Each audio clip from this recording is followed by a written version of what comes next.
These countries and banks know that fiat is failing, which is why they have been buying these real assets, which will no longer be valued in dollars or fiat and will be valued and backed by things like gold and silver using XRP. JP Morgan, for example, is no longer short and needs gold or silver markets suppressed to uphold the dollar dominance because they are long on physical gold and physical silver, which they will use as a basket for international trade. They know that paper money is failing. Think of this as de-risking from paper money and debt and investing in physical that will actually be tokenized and backed digitally. This is the digital gold standard, if you will. Everything will use XRP as a bridge asset and on-demand liquidity. Why is this important? Well, imagine the current market. A 3-day settlement period for gold to oil trade could see a 10% move in gold's price, which would bankrupt one party. XRP's 3-second settlement eliminates this settlement risk. The issue is not about moving physical commodities as fast as possible.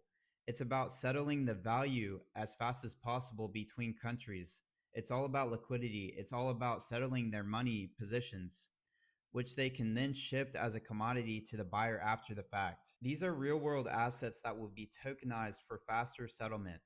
The problem that needs to be fixed is how these countries can settle assets or transactions in real time with liquidity. We've all heard this before, but what does it mean? Currently, the global financial system operates in a fragmented manner, which inherently is slow, risky, and costly. You buy oil, gold, whatever currency, you have to wait.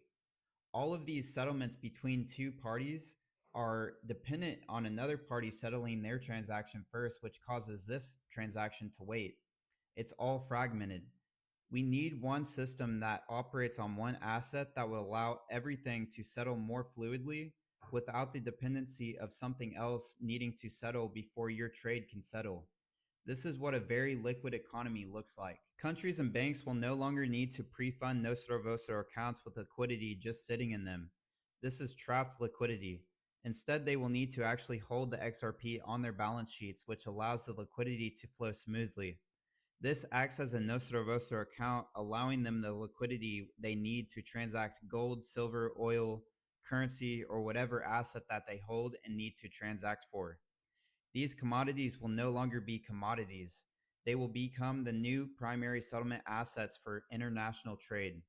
This is like a basket of goods that all of these central banks hold to settle international trade. BRICS countries will also need this too, and there's a couple of ways for the case that XRP can be pitched, which I think will ultimately be a hybrid of these scenarios. Number one, Ripple doesn't pitch replace the dollar, but rather cut your costs by 60